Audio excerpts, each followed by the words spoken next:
Muy bien, sumamos a nuestra mesa a Juan Antonio Blanco, director de Cuba Siglo XXI. Muchísimas gracias por estar aquí con nosotros.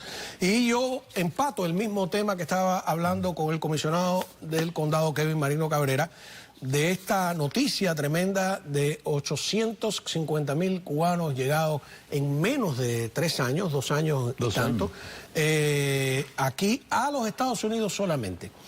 Tiene muchas lecturas. Una es que a esos 850.000 cubanos hay que sumarle los 20.000 que están en Uruguay, los que se han ido a España, los que han ido por Guyana, los que están haciendo la ruta por Nicaragua ahora mismo. Que en resumen dicen que es un descenso de la población de 18% de la población. Cuba, que no, a mí me extrañaba, hace 30 años que estaban diciendo que tenían 11 millones, ya no es que están en 10 o en 9, están en 8,6 millones de habitantes. Entonces, antes de analizar el impacto aquí, me gustaría, usted como estudioso, el impacto dentro de Cuba de ese vaciado de población en edad laboral. Bueno, el impacto es, en primer lugar, capital humano.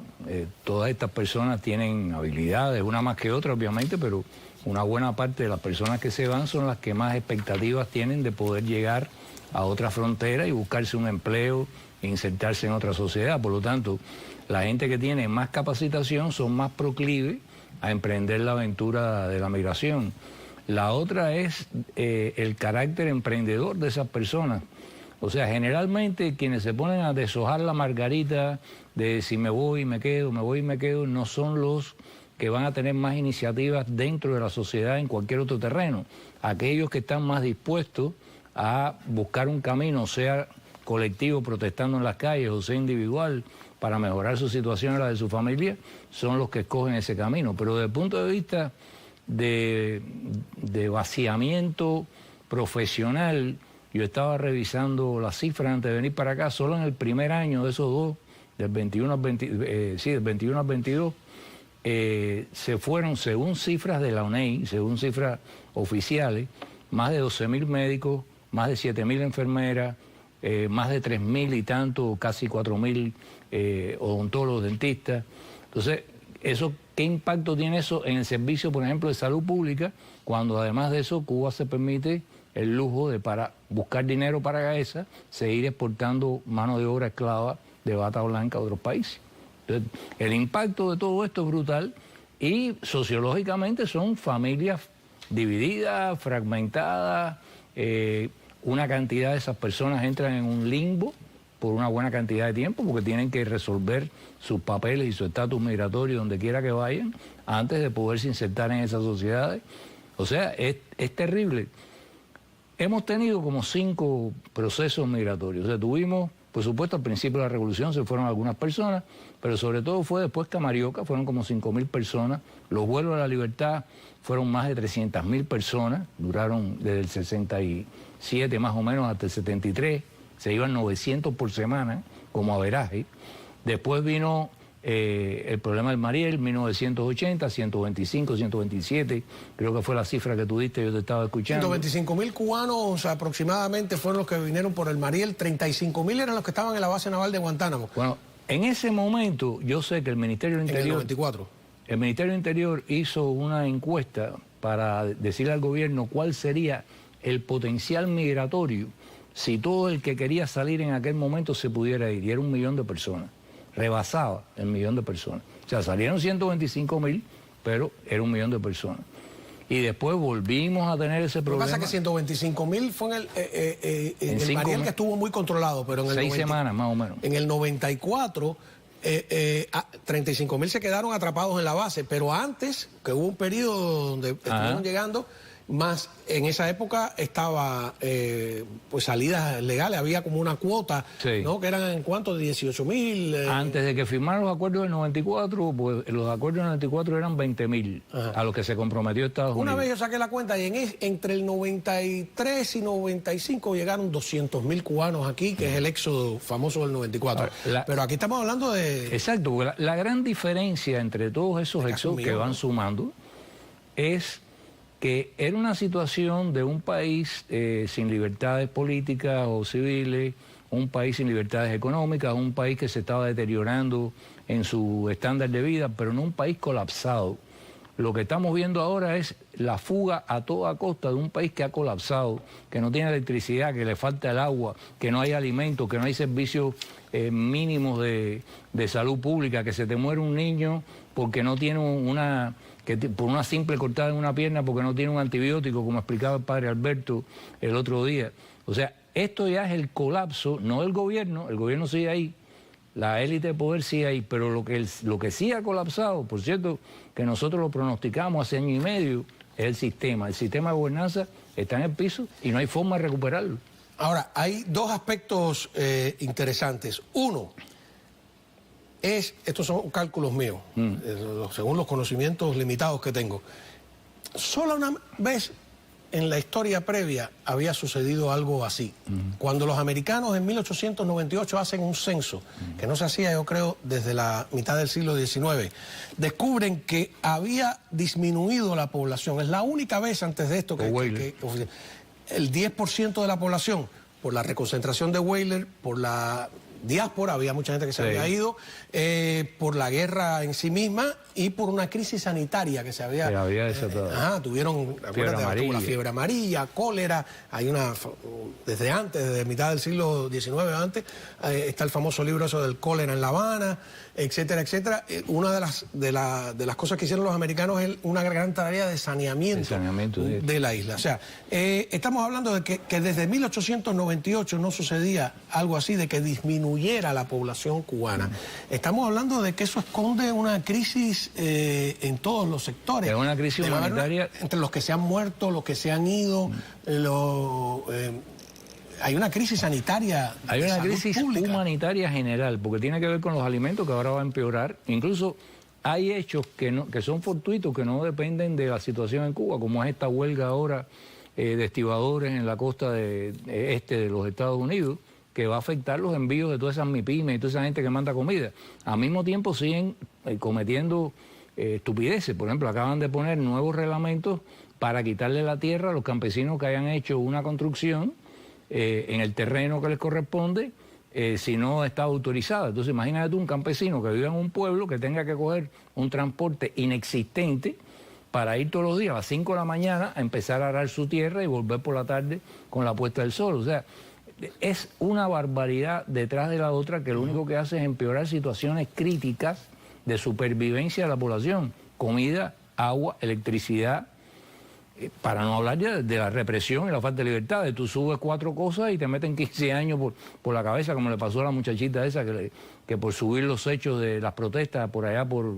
No me acuerdo cuál fue porque ellos han endurecido el Código Penal. Exactamente, más draconiano. Le han aumentado años algunos delitos como el de propaganda enemiga, le han aumentado razones para aplicar los delitos. Incluso la pena de muerte ahora se ha ampliado la pena de muerte, no es que se ha reducido. Ahora, gracias a tu invitación y que tuve que entonces refrescar un poco los datos y demás, me di cuenta de un patrón en todo esto, que es... Todas las crisis migratorias estas se han producido con gobiernos demócratas. Hubo un gobierno al que empezó a ocurrirle, o sea, se veían en ciernes que iba a empezar un flujo migratorio hacia los Estados Unidos, que fue el de George Bush hijo. George Bush hijo se involucra en la guerra en Irak en marzo del 2003. Inmediatamente Fidel Castro lanza la causa de los 75, la Primavera Negra, mete preso a toda la gente de la oposición, además aprovechando la atención mediática que se desplazaba hacia la guerra, pero cuando empiezan a salir gente en lanchita y no sé cuánto, el mensaje que recibió La Habana fue: estamos en una guerra en 2 frentes, bastante separados geográficamente, en Afganistán y en Irak, no vamos a distraer la flota para estar cazando balseros en alta mar, y lo entenderíamos como un acto deliberado de distracción de nuestras fuerzas militares en medio de esta situación. Obraríamos en consecuencia. El resultado fue 3 infelices fusilados en abril. Los de Casablanca. En abril. Vamos a una pausa. Pero se abortó la... O sea, ¿cuál es el lenguaje que esta gente entiende? Para esto y para todo. Vamos a verlo cuando regresemos de la pausa. Y quiero también hablar de... Yo creo que en este último éxodo hay una diferencia fundamental con todos los éxodos anteriores. y les voy a decir cuál es cuando regresemos de la pausa. Pero antes, un mensaje y un consejo sano de parte de Luis Pérez. Conversando con Juan Antonio Blanco, director de Cuba Siglo XXI. A ver, una idea que yo quisiera saber si estás de acuerdo conmigo. Hay una diferencia fundamental entre este éxodo y los éxodos anteriores, que ha venido paulatinamente creándose esa situación. Antes, la salida del país significaba de un modo o de otro, en mayor o menor escala, un rompimiento con el régimen. Hoy por hoy, la salida del país no necesariamente significa un rompimiento con el régimen. Y vemos que llegan aquí a Miami montones de gente que continúan los vínculos con el gobierno, con sus instituciones, incluso con instituciones militares, instituciones de inteligencia, etcétera, etcétera. Bueno, el sueño de todo espía hoy por hoy es que lo asignen en Miami. No, por supuesto no quieren ir a Uganda, no, quieren estar aquí. Entonces, Miami se está llenando de personas, ya no que tuvieron un pasado, porque tú tienes un pasado y tienes derecho a rectificar, sino que tienen un presente de vinculación con el gobierno. Y el caso del piloto yo creo que de alguna manera demuestra eso. No, y hay una cantidad de personas que llegan y misteriosamente tienen la capacidad financiera para empezar a montar empresas que están enchufladas, como supuesta MIPYME, está enchuflada con MIPYME, está enchuflada con Gaesa del lado de allá. Y con Venezuela. Y con Venezuela. O sea, ahora mismo que ha habido una serie de presiones sobre las MIPYME, te das cuenta que las MIPYME que están siendo presionadas son las insignificantes, son las que realmente no llevan el centro del control financiero, del flujo que se está produciendo mercantil entre Miami, por ejemplo, y La Habana, o Cuba en general, sino son aquellas que la gente volvieron otra vez a apostar por este tipo de cosas y cayeron en el error de confiar, creyendo que esta vez iba a haber un sector privado, que al final no fue, como muchos de nosotros advertimos. Esto no va a ser un error, esto va a ser una política calculada para virarla atrás en el momento que ellos lo necesiten. Y no era lo mismo que te dijeran, no, en esta ocasión te vamos a permitir legalizar la empresa, a que no te dieran ninguna garantía de que después te la pueden confiscar al capricho de Lazo o de no sé qué ministro o de Marrero, que se para en una tribuna y dice, no, y le vamos a confiscar el automóvil a los taxistas o la tienda, no sé quién. Entonces, ¿de qué te sirvió que te dijeran un papel legal de que tú abrías una MIPYME con esta o aquella garantía? Mira, hay mucha gente que he visto, no mucha, algunos, conozco un caso específico de una persona que llegó aquí, que en el mundo de la agricultura, y a los 15 días sabía exactamente cómo conseguir cómo hacer una non-profit, cómo abrirla, cómo conseguir una ayuda del gobierno federal, etcétera, etcétera. A mí me parece muy extraño. Digo, oye, yo llevo aquí un montón de años y no tengo idea de a dónde es que hay que ir, cuál es la planilla, cómo hay que llenarla para no cometer errores, cómo conseguirlo, cómo tú tienes una ayuda del gobierno tan rápido. Oye, tienes que venir, me disculpa, pensé yo, entrenado para eso, ¿no? Porque efectivamente, al cabo del tiempo, esa persona regresó a vivir a Cuba. Vaya, digo yo, 2 por 2 es 4. Porque el régimen tiene que haber calculado que parte del dinero que se destinó incluso para tratar de democratizar el país, ellos se iban a apropiar de ellos, como creando, pues, medidas activas, personas con falsa identidad, etcétera, etcétera. Todo este éxodo se presta para eso, y no es que uno no quiera que nuestros compatriotas tengan el mismo destino y el mismo beneficio que tuvimos nosotros, es que es un relajo. No, pero es que además el día que en Cuba haya un Estado de Derecho que le permita a un privado acudir a un tribunal independiente para poder reclamar cualquier querella con el Estado, el día de que haya un conjunto de legislaciones que protejan tu propiedad para que no pueda haber confiscaciones arbitrarias. El día que tener una propiedad privada signifique libertad para fijar precios, libertad para exportar, importar, libertad para vender tus activos o vender los productos, libertad para crecer indefinidamente y no que te digan usted solamente puede tener una segunda tienda o una tercera.